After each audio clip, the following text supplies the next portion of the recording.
Andrew, it's not my place to be trying to help because I'm a very messed up man, okay? But if there was a patron saint who was capable of stopping people who have those temptations, it's definitely a personal relationship with the Parkland princess, the Messiah. And I do experience Andrew, but I've never met you, okay? I don't know your family, okay? But that makes it that much more remarkable because it comes in my dreams. I mean, weird things, dude. Okay, like this. So Statue of Liberty, Jade. I see Meadow wearing the crown of Apollo as a jade stone, a jade crown, which is on the Statue of Liberty, okay? And the thing is, a type of Amaterasu, okay? Maximilian Kolbe was from Poland, okay? And I met a guy, he said, I'm Pollack. And I said, oh my God, your last name's Pollack. That's my Parkland Messiah, the princess, because I was so convinced that whether there's more than this book about John Kennedy with the fatal head wound and the 666 votes. I had a very bad wounded head. Okay, a very terrible head that needed healing, and on top of it, I overdosed and it was an overdose on heroin that's left me laying on the ground for so long unconscious when no one was in the room. When I woke up, the tissue in my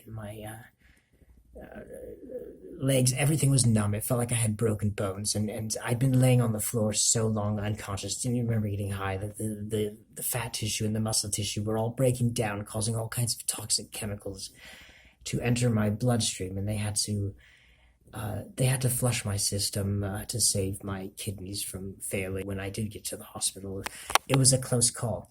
But you know what was really strange in times like that? It was a feeling like I was right there. Like saints who have entered into the passion of Christ, the crucifixion, and experienced things like that. Like I was laying on the floor in a puddle of blood with the wounded head. John Kennedy died at Parkland, and Lee Harvey Oswald died at Parkland 2 days later, And the movie Parkland came out 10/4, which means affirmative copy. And that's when Joker came out. And 10/4 was the beginning of the Yom Kippur, holiest day of your Jewish year. And that was the eve. Yom Kippur was on Meadow's birthday. That was very, very special, okay? An incredible day for me. And I said a prayer to her because I said, you know what?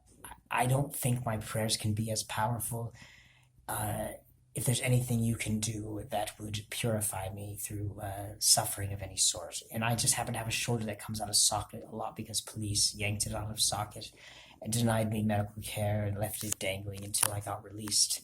Shortly before George Floyd was murdered in Minneapolis, that's where it happened. And, my arm was okay throughout October 5th. And then I told her, if you're going to do it, could you please just,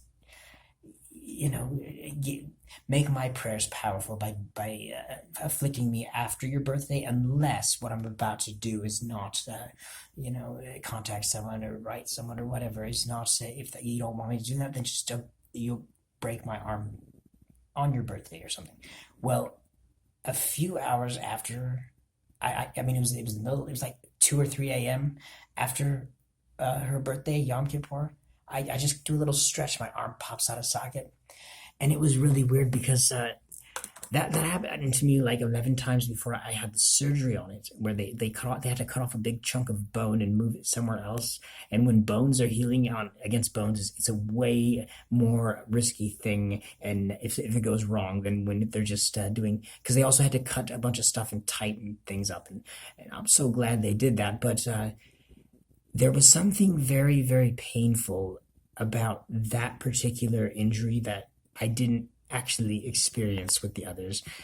And that was, it it was a type of pain where I was feeling something, other people's pain, and a type of spiritual crucifixion torture, that knowing what people are going through, the horrors and the nightmares that people are going through, looking into these demonic eyes of these very, very frightening, scary, sadistic creatures who are filled with anger, filled with rage, and they don't know. Some of them feel sorry for them, and they hurt so bad, and hearing this, but also knowing the pain of when you're a really evil person who has no conscience, and you're in a situation like that, where I was in so much excruciating pain.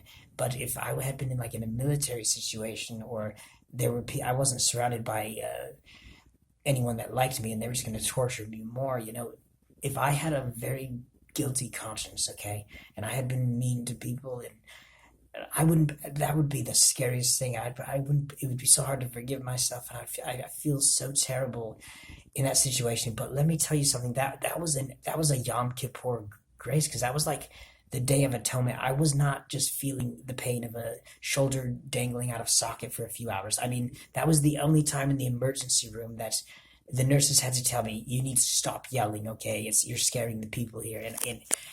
I mean, I was experiencing the pain of like those war criminals who realize what they have done, and drafted as young men, and some of those Japanese war criminals, they were beaten to death, or almost beaten to death, just in basic training. They were treated almost as badly as their POWs during the training. I mean, they would write home and tell their parents, we don't taste the food or the rice that we're eating, because our mouths are so bloody from getting punched and hit with the bags of guns and stuff. They were trying to turn them into people that are so stoic that they're indifferent to pleasure, indifferent to pain. Because if you want to have a good fighting dog that's going to win the dog fights, it requires abusing the dog to a certain extent. You don't, if you love the dog and raise the dog well, then it's not going to be good for a dog fight, okay? And that's what we need to, I think you need to maybe understand about what this man, whose name you do not mention, okay, Nick, okay? Yeah. That he who shall not be named, kind of like the Voldemort. What he did was freaking terrible, okay? Because when I realized the pain that and I actually got to feel the pain, and see her mother in the courtroom with a heart that is torn to shreds, and a life that has stopped, and what she can never get back, to hear that agony. But there was something piercing my heart. I was feeling something more than just what I was hearing. There was a spiritual connection, and I don't think maybe you appreciate it, because it's weird, but I'm telling you, man, I've never experienced anything like this before, where I would do anything to whatever, make things work, make the goals of Andrew Pollack, and help the mother.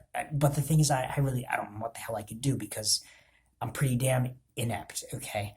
But what I can say is she's very alive. She's very well. She's the best attorney.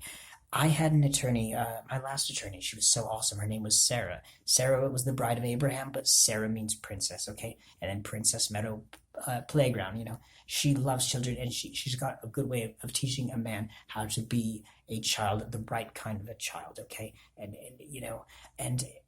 to be innocent, I've never felt,